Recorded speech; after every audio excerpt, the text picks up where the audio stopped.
एक व्यक्ति की शादी थोड़ी पढ़ी लिखी लड़की से हो जाती है और उसके बाद वह अपने जीवन को उसके साथ सुख में व्यतीत करने के लिए बहुत कुछ करता है। लेकिन उसके बावजूद भी जब पत्नी बाज नहीं आती है तो यहाँ पर जो पति होता है एक ऐसा कदम उठाता है जिसके बारे में शायद पत्नी ने भी कल्पना नहीं की होगी। और जब इस बारे में उस लड़के के माता पिता और गाँव वालों को पता चलता है तो वो लोग भी हाथ मलते रह जाते हैं और सोचते हैं कि ये कैसे हो गया, क्या हुआ था ऐसा। पूरी सच्चाई के बारे में जानने के लिए वीडियो को अंत तक जरूर देखें। नमस्कार दोस्तों, मेरा नाम है जीतू सौरौत और आप लोग देख रहे हो ब्रेन डिमांड चैनल। बिहार के जमुई जिले के एक छोटे से गांव के अंदर एक लड़का रहा करता है जिस लड़के का नाम होता है सूरज। सूरज जो कि परिवार का छोटा बेटा है, उसका बड़ा भाई है, बड़े भाई की शादी हो चुकी है, उसके बच्चे भी हैं और यहाँ पर सूरज के पिता भी हैं। यहाँ पर पिता भी मजदूरी किया करते हैं, सूरज का बड़ा भाई भी मेहनत मजदूरी किया करता है और इसी तरह से जो सूरज होता है वह भी मेहनत मजदूरी करने लगता है। लेकिन जैसे ही सूरज शादी के युग होता है तो उसके बाद माता पिता उसके लिए शादी की चिंता करने लगते हैं और सोचते हैं कि अब बच्चा कमाने लगा है तो क्यों ना इसकी शादी करा दें। इसी वजह से सूरज के लिए इधर उधर लड़की ढूंढी जाती है और ढूंढने से पासी के गांव में एक लड़की मिल भी जाती है जिस लड़की का नाम होता है दुलारी देवी। दुलारी देवी जो कि देखने में बेहद ही खूबसूरत थी और थोड़ी बहुत पढ़ी लिखी भी थी, जबकि जो सूरज था वो इतना पढ़ा लिखा नहीं था। लेकिन यहाँ पर जब भी जो दुलारी देवी के घर वाले होते हैं वह सूरज को अपनी बेटी के लिए पसंद कर लेते हैं, क्योंकि परिवार एक साथ रहा करता था तो घर के अंदर किसी भी चीज की कोई कमी नहीं थी। वो लोग मेहनत मजदूरी भले ही करते थे लेकिन परिवार के अंदर काफी ज्यादा प्यार था और उस प्यार की वजह से हर शौक हर व्यक्ति के पूरे हो रहे थे। अब यहाँ पर जब दुलारी देवी के घर वाले ये देखते हैं कि घर अच्छा है तो उसके बाद सूरज से अपनी बेटी की शादी तय करा देते हैं और उसके बाद धूमधाम और रीति रिवाज से सूरज और दुलारी देवी की शादी हो जाती है। शादी होने के बाद जब सूरज दुलारी देवी को पहली बार देखता है तो उसके बाद बड़ा ही खुश होता है और सोचता है कि चलो अच्छा हुआ, अच्छी पत्नी मिल गई है और उसके बाद अब जीवन सुख में व्यतीत हो जाएगा। लेकिन शायद ये उसकी गलतफहमी थी, क्योंकि दुलारी देवी जो होती है वो जैसे इस घर के अंदर आती है तो यहाँ पर वह अपने जेठ से भी ज्यादा पढ़ी लिखी थी और अपनी जेठानी से भी ज्यादा पढ़ी लिखी थी। यानी कि उसके जेठ और जेठानी तो 10वीं पास थे लेकिन उसने 12वीं क्लास कर ली थी और उस बात का उसे मन ही मन बहुत ज्यादा घमंड हो जाता है। घर में आने के बाद वह अलग तरह से माहौल कर देती है, यानी कि यहाँ पर आकर तरह तरह की चीजों में नुक्स निकालना और छोटी छोटी बातों को लेकर उनको यह दिखाना कि तुम्हारे पास कुछ भी नहीं है, हमारे पास है सब कुछ। जबकि यहाँ पर सूरज के घर में दुलारी देवी के घर से काफी ज्यादा फालतू सामान था और सुख सुविधाओं के सामान थे, लेकिन उसके बावजूद भी उसके दिमाग में न जाने क्या होता है और इसी वजह से वह छोटी छोटी बातों पर उस परिवार को दुखी करने लगती है। यहाँ पर जो सूरज होता है वह भी अपनी पत्नी की इज्जत किया करता है और उसे प्यार से रखने की कोशिश करता है कि किसी भी तरह से कोई कलह का माहौल ना हो, लेकिन दुलारी देवी बार बार कलेश घर के अंदर कर दिया करती। इस वजह से यहाँ पर जो सूरज होता है वो कई बार अपनी पत्नी को समझाने की कोशिश करता है, लेकिन उसकी पत्नी समझने की बजाय अगले दिन और भी जोर शोर से झगड़ा कर दिया करती और घर वालों का जीना दुभर कर देती है। यहाँ पर जो परिवार वाले होते हैं वह दुलारी देवी के घर वालों से भी इस बात की शिकायत करते हैं और वो लोग भी उसे समझाकर चले जाते हैं, लेकिन उसके बावजूद भी वो बिल्कुल भी बाज नहीं आती है और यहाँ पर बुरी तरह से घर वालों को दुखी करने लगती है। जब ये बातें कुछ ज्यादा ही बढ़ जाती हैं तो यहाँ पर एक दिन सूरज से ये सब कुछ नहीं देखा जाता, भले ही वो अपनी पत्नी से प्यार किया करता हो। लेकिन जब पत्नी परिवार की शांति को भंग कर रही थी तो उसके बाद मजबूर होकर वह एक दिन अपनी पत्नी पर हाथ उठा देता है।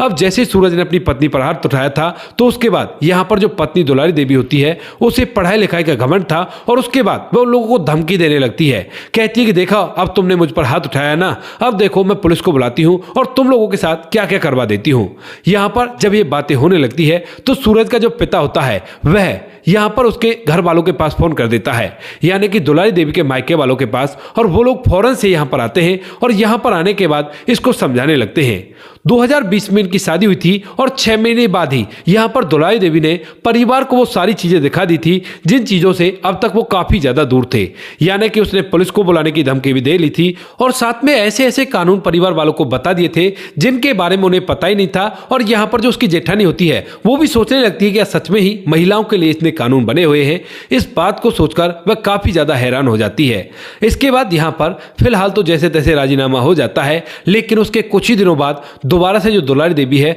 वो घर के अंदर इसी तरह का माहौल करती है और परिवार वाले काफी इस बात को सहन करने की कोशिश करते हैं कि कैसे भी करके घर बसा रहे, लेकिन फिर भी किसी ना किसी बहाने से ये लड़ाई तो हो ही जाती है।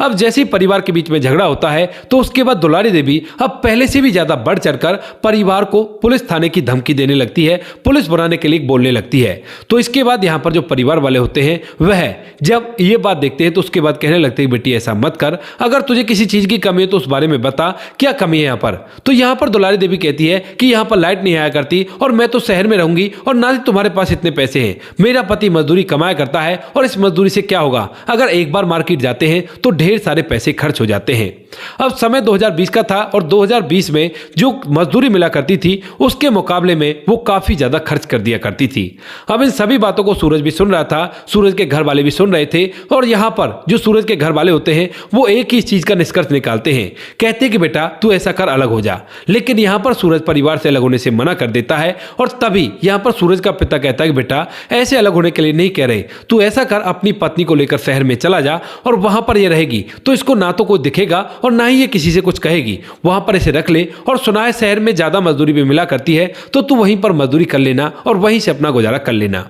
अब इस बात को सुनकर यहाँ पर जो सूरज होता है वो पहले तो मना करता है, लेकिन माता पिता जबरदस्ती उससे करते हैं और उसके बाद वह भी ये बात सोच लेता है कि ठीक है, परिवार की शांति के लिए अगर मुझे अलग रहना पड़े तो कोई बड़ी बात नहीं है, वरना किसी दिन इसने पुलिस बुला दी तो उसके बाद न जाने क्या क्या हो जाएगा, गाँव में चारों तरफ बदनामी हो जाएगी। इसी बदनामी से बचने के लिए यहाँ पर जो सूरज होता है वह दुलारी देवी को लेकर शहर में शिफ्ट हो जाता है और वहां पर किराए का घर लेकर रहने लगता है, क्योंकि यहाँ पर सूरज ने शहर चुना था बेंगलुरु, क्योंकि बेंगलुरु के अंदर उसके गांव के कई सारे लोग काम किया करते हैं और वहां पर सुना है इस काम की काफी अच्छी खासी मजदूरी मिल जाया करती है, जिस काम को वो लोग यहां पर किया करते हैं। इसके बाद जो सूरज होता है वह बेंगलुरु में जाकर एक किराए का मकान लेकर शिफ्ट हो जाता है और वहीं पर रहकर पैसा कमाने लगता है। लेकिन चूंकि जो दुलारी देवी थी वो पढ़ी लिखी थी और अब शहर के अंदर आकर तो केवल घर के घर ही उसे रहना पड़ता था। तो उसके बाद दुलारी देवी अपना दिमाग चलाती है और दिमाग चलाने के बाद अपने पति से कहने लगती है कि देखो अब हम अलग तो हो ही गए हैं, तो हम कल के बच्चे भी होंगे और बच्चों के फ्यूचर के लिए थोड़े पैसे भी कमाने होते हैं। तो यहाँ पर पति कहता है कि हाँ कमाने होते हैं और मैं पैसा कमा तो रहा हूं। लेकिन तभी दुलारी देवी कहती है अरे ऐसा नहीं बोल रही, मैं ये बोल रही हूँ कि मैं भी पढ़ी लिखी हूँ तो क्यों ना मैं भी कहीं अपने लिए काम ढूंढ लूं, शहरों में तो महिलाओं को भी काम मिल जाया करता है। अब इस बात को सुनने के बाद यहाँ पर जो सूरज होता है वो मना भी करता है, कहता है कि नहीं रहने दो, लेकिन वो कहती है कि क्यों, इसमें क्या दिक्कत है, परिवार के लिए ही तो मैं ये सब कुछ कर रही हूँ। तो उसके बाद सूरज भी थोड़ी देर तक सोचता है और सोचने के बाद कहता है कि ठीक है कोई बात नहीं, अगर तुम्हारा मन कर रहा है तो बेशक से तुम काम कर लो। उसके बाद जो दुलारी देवी होती है वहां पर पड़ोस की एक महिला से बात करती है जो कि यही की एक फैक्ट्री में काम करने के लिए जाया करती थी और उसके बाद उसे भी वहां पर वो काम पर लगवाने के लिए बोलने लगती है। तो पड़ोस की जो महिला होती है वह उसके कहे अनुसार उसे काम पर लगवा देती है और उसके बाद जो दुलारी देवी होती है वह भी अपनी ड्यूटी पर जाने लगती है। सुबह सुबह दोनों पति पत्नी अच्छे से तैयार होने के बाद दुलारी देवी लंच पैक करती और दोनों अपने अपने लंचों को लेकर अपने अपने काम पर जाने लगते हैं। धीरे धीरे समय बीत रहा था, कोई भी कैसी भी दिक्कत नहीं थी और अब जो दुलारी देवी है वह ज्यादा इधर उधर की बात नहीं किया करती है, केवल अपने काम से काम रखा करती है। और यहाँ पर सूरज को लगने लगता है कि शायद अब मेरा घर बस जाएगा और अच्छी तरह से जीवन व्यतीत होगा। इसीलिए यहाँ पर जो सूरज होता है वो थोड़े थोड़े पैसे इकट्ठा करने लगता है और सोचता है कि किसी दिन अपनी पत्नी को ढेर सारी शॉपिंग करवाऊंगा ताकि वो एकदम से खुश हो जाए, क्योंकि उसकी पत्नी को शॉपिंग का बहुत ज्यादा शौक था, लेकिन यहाँ पर उनके पास पैसे नहीं होते ना, तो इसी वजह से वह शॉपिंग नहीं कर पाती है। पति आने जाने के पैसों को बचाकर, यानी कि पैदल जाया करता है, पैदल आया करता है, उन पैसों को इकट्ठा कर रहा था ताकि वो किसी दिन अपनी पत्नी को सरप्राइज दे सके। लेकिन यहाँ पर उससे पहले उसे एक सरप्राइज मिल जाता है। बीते बीते अब समय आ जाता है 2022 का और 2022 में एक दिन यहाँ पर जो पति होता है जब वह अपनी मजदूरी कर रहा था तो उसी दौरान यहाँ पर उसके फोन पर एक फोटो आता है और उस फोटो को देखने के बाद वो एकदम से आग बबूला हो जाता है, क्योंकि इस फोटो के अंदर उसकी पत्नी दुलारी देवी किसी और लड़के के साथ चिपक कर खड़ी हुई थी और वो बिल्कुल आपत्तिजनक फोटो था। इस फोटो को देखने के बाद वह पूरी तरह से हैरान हो जाता है और इस फोटो भेजने वाले के पास फोन कर देता है। अब जो फोटो भेजने वाला था वो उसके पड़ोस का ही व्यक्ति था, यानी कि बेंगलुरु में उसके पड़ोस में रहा करता था और उसका उसके घर तक का आना जाना था। तो वह दोनों पति पत्नी को जानता था और जब उसे उसकी पत्नी का फोटो मिलता है तो वह उसे उसके पास भेज देता है। लेकिन जैसे यहाँ पर सूरज उसके पास फोन करता है और उसे पूछने लगता है कि भाई ये फोटो तुम्हारे पास कहां से आया, तो वो कहने लगता है कि तुम्हारी पत्नी का फोटो ना जगह जगह वायरल हो रहा है और लोग इसे ग्रुपों में शेयर कर रहे हैं। अब इस बात को सुनने के बाद यहाँ पर पति को बुरा तो बहुत लगता है, लेकिन फिर वह चुपचाप रह जाता है और गुस्से में पूरी तरह से भर जाता है। धीरे धीरे शाम होती है और शाम के समय जो पति होता है वह अपने घर जाता है, लेकिन घर जाने के बाद भी जब अपनी पत्नी को सामने देखता है तो उससे ये बात कह नहीं पाता है, क्योंकि वो उससे प्यार किया करता है और उसे पता है कि अगर वो उससे कुछ कहेगा तो उसके बाद हो सकता है वो यहाँ पर भी पुलिस थाने में जाने की धमकी दे दे। इसके बाद यहाँ पर जो पति होता है वह इस बारे में जांच पड़ताल करने लगता है कि अगर मैं अपनी पत्नी से कुछ कहूँ या इसके बेस पर मेरा तलाक हो सकता है या नहीं हो सकता। इस तरह की जांच पड़ताल वो वकीलों से राय लेने लगता है। तो जो वकील उसे बताते हैं उसे सुनने के बाद उसके कान खड़े हो जाते हैं, क्योंकि यहाँ पर पुरुषों के लिए तो कोई कानून बना ही नहीं है। पुरुष अपनी पत्नी को तलाक अगर देना चाहते हैं तो जब तक पत्नी एग्री नहीं होगी उसके बाद वो उसे नहीं छोड़ सकते। अगर फिर भी वो उसे छोड़ना चाहते हैं तो उन्हें एलुमनी के तौर पर मोटी रकम देनी होती है या फिर उनका खर्च बांधना पड़ता है। अब इन सभी बातों को सुनने के बाद यहाँ पर वह पूरी तरह से परेशान हो जाता है और सोचने लगता है कि अब क्या किया जाए, क्योंकि यहाँ पर जो पत्नी है वह तो किसी और के साथ नैन मटक्का कर रही है और अब उसका घर तो इस तरह से नहीं बसना। धीरे धीरे इन बातों को लगभग 5 से 6 दिन बीत जाते हैं और 5-6 दिन बाद यहाँ पर जो पति सूरज होता है वह उस लड़के के बारे में तहकीकात निकालना चालू करता है और 2 दिन के अंदर उसकी पूरी कुंडली उसके हाथ में होती है। दरअसल ये लड़का जिस कंपनी में उसकी पत्नी काम किया करती थी उस कंपनी का सुपरवाइजर था और इन दोनों के काफी दिनों से एक दूसरे के साथ अवैध प्रेम प्रसंग चले हुए हैं। लगभग 8 महीने इन दोनों को एक साथ रहते हुए हो गए हैं। उसके बाद कंपनी के अंदर तो सभी लोगों को पता है कि इन दोनों के अवैध प्रेम प्रसंग चले हुए हैं, लेकिन ये बात सूरज को अभी अभी पता चली है और इस बात को सोचकर वह काफी ज्यादा हैरान होता है और मन ही मन ढेर सारे विचार करने लगता है। लेकिन विचार करते करते अचानक से उसके दिमाग में एक आइडिया आता है और उस आइडिया पर वो काम करने के लिए सोचता है। दरअसल यहाँ पर जो सूरज होता है उसने ढेर सारे पैसे इकट्ठा कर रखे हैं और उसके बाद अगले दिन वह अपनी पत्नी को कहता है कि देखो आज ऑफिस मत जाना, आज मुझे कुछ काम है और मैं भी ऑफिस नहीं जा रहा हूं, तो दोनों हम शॉपिंग करने के लिए चलेंगे। इस बात को सुनकर यहाँ पर जो पत्नी होती है वो एकदम से उछल जाती है और अपने पति को अपने गले से लगा लेती है, लेकिन फिर अगली बार कहने लगती है कि पैसे कहाँ है। तो यहाँ पर पति उससे कहने लगता है कि मैंने ना अपने किराए के पैसे बचा बचा कर कुछ पैसे इकट्ठा कर रखे हैं और कई महीनों से मैं उन पैसों को इकट्ठा कर रहा हूं, लेकिन अब वो इतने पैसे हो गए हैं कि जिन पैसों से मैं तुम्हें अच्छे से शॉपिंग करा सकता हूं और तुम्हारी इच्छा को पूरा कर सकता हूं। इस बात को सुनकर पत्नी बड़ी खुश हो जाती है और खुश होने के बाद कहती है कि ठीक है चलते हैं, मैं भी जल्दी से तैयार हो जाती हूं और आप भी तैयार हो जाओ। उस दिन वो दोनों के दोनों तैयार होते हैं और तैयार होने के बाद यहाँ पर जो सूरज होता है अपनी पत्नी को ले जाता है और अच्छे से शॉपिंग कराता है। ढेर सारा सामान वो खरीद कर लेकर आई थी, कपड़े थे जिसमें मेकअप का सामान था और साथ में कुछ ज्वेलरी भी थी। तो इसी वजह से वह सभी सामानों को खरीदवा देता है और खरीदवाने के बाद जब ये लोग वापस घर आ रहे थे तो यहाँ पर जो सूरज होता है वह ऑटो रिक्शा वाले को एक व्यक्ति का पता बताता है और कहता है कि भाई रिक्शे को वहां पर ले जाना। उसके बाद जब ऑटो वाला ऑटो को दूसरी दिशा में ले जाने लगता है तो पत्नी कहती है कि हम कहाँ जा रहे हैं। तो यहाँ पर पति कहता है कि कुछ नहीं, एक छोटा सा काम है मुझे और तुम्हारे लिए एक सरप्राइज है।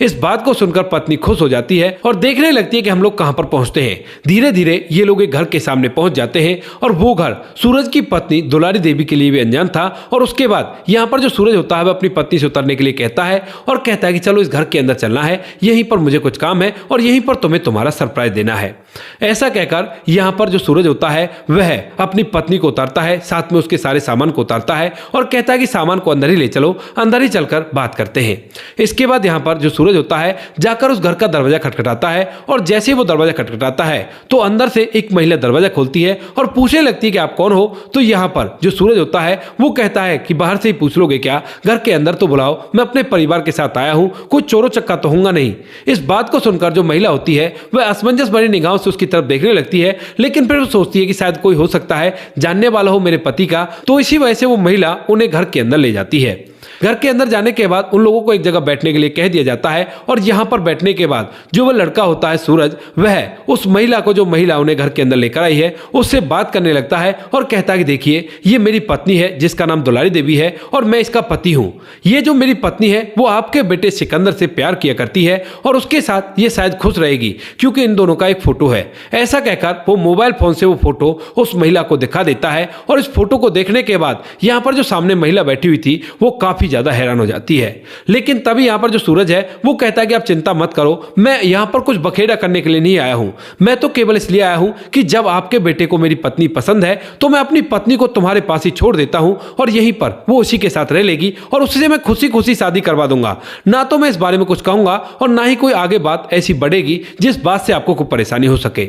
ये सारी बातें दुलारी देवी के सामने हो रही थी और दुलारी देवी जैसे ये सारी बातें सुनती है तो एकदम से उसके होश उड़ जाते हैं, क्योंकि आज तक वो अपने पति को केवल अनपढ़ गवार ही समझ रही थी। लेकिन उसका अनपढ़ गवार पत्नी इतना चालाक निकलेगा कि उसने पूरी की पूरी जांच पड़ताल निकाल ली है और उसे पता है कि कितने दिनों से क्या चल रहा है, क्योंकि वह यहाँ पर सिकंदर की माँ को पूरी बात बता देता है कि इतने दिनों से ये दोनों एक दूसरे के साथ हैं और कंपनी के अंदर तो सभी को पता है, शायद आपके बेटे ने आपको नहीं बताया होगा, इसी वजह से मैं बताने के लिए आ गया और आज से आपकी बहू आपके साथ ही रहेगी और मैं जा रहा हूं यहां से इसे छोड़कर। ऐसा कहकर वह निकलने लगता है और दुलारी देवी उसको देखती ही रह जाती है। यहां पर जो उस लड़के सिकंदर की मां होती है वह भी पूरी तरह से हैरान हो जाती है और उसकी तरफ देखती ही रह जाती है। इसके बाद सूरज तो वहां से चला जाता है, लेकिन सिकंदर की जो मां होती है वो फौरन से अपने बेटे के पास फोन करती है और उसे घर के अंदर बुलाती है। यहां पर जब उसे बुलाया जाता है तो आने के बाद वो जैसे घर के अंदर दुलारी देवी को देखता है तो पहले तो एकदम से हैरान हो जाता है, लेकिन तभी जब उसकी मां कहती है कि बेटा क्या ऐसा ही है, तो वो कहता है कि हाँ मां ऐसा ही है। तो वो कहने लगती है कि देखो इसका पति अब इसे यहीं पर छोड़कर गया है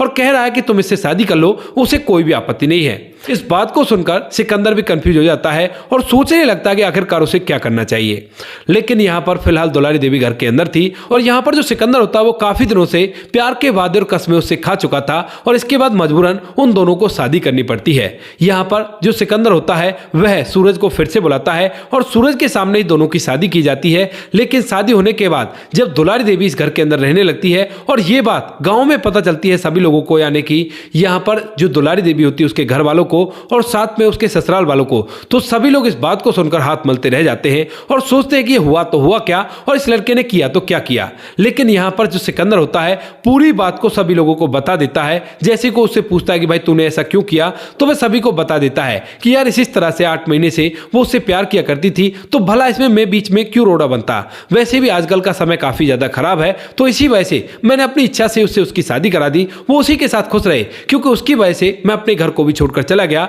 उसने नौकरी के लिए कहा तो मैंने उसे नौकरी भी कर लेने दी, लेकिन उसके बावजूद भी उसने मुझे जब ये सिला दिया तो उसके साथ रहने से क्या फायदा। जिसको वो पसंद करती है उसी के साथ रहे, मुझे इससे कोई भी आपत्ति नहीं है। यहाँ पर गांव वाले इस बात को सुनकर सूरज के त्याग की दाद देने लगते हैं और कहते हैं कि पति हो तो ऐसा हो, चाहे बेशक से ना हो। इसके बाद यहाँ पर इन बातों को अब धीरे धीरे लगभग 3 साल बीत गए हैं, लेकिन 3 साल के अंदर जो दुलारी देवी है उसकी औकात उसकी आंखों के सामने आ गई है। दरअसल यहाँ पर सिकंदर बिल्कुल भी उसकी एक भी बात सहन नहीं करता है और छोटी छोटी बातों पर उस पर ट्रायल लगा दिया करता है। लास्ट बार शॉपिंग उसने बाहर जाकर तभी की थी जब उसे सूरज ने शॉपिंग करवाई थी और उसके बाद से वो एक बार भी शॉपिंग करने के लिए नहीं गई है, क्योंकि सिकंदर शराब भी पिया करता है और शराब पीकर उसे मारपीट भी किया करता है। लेकिन अब वो कहे तो क्या कहे, करे तो क्या करे, क्योंकि यहाँ पर उसके जो मायके वाले हैं वो भी उससे बातचीत नहीं किया करते हैं और वो अकेले ही अपनी जिंदगी को व्यतीत कर रही है और वहां पर दिन भर घर का काम करना, शाम को अपने पति की डांट फटकार सुननी, साथ में जो सास होती है वह भी उसे डांट फटकार दिया करती है और उसकी सारी कानूनी हेकड़ियां बाहर निकल गई है,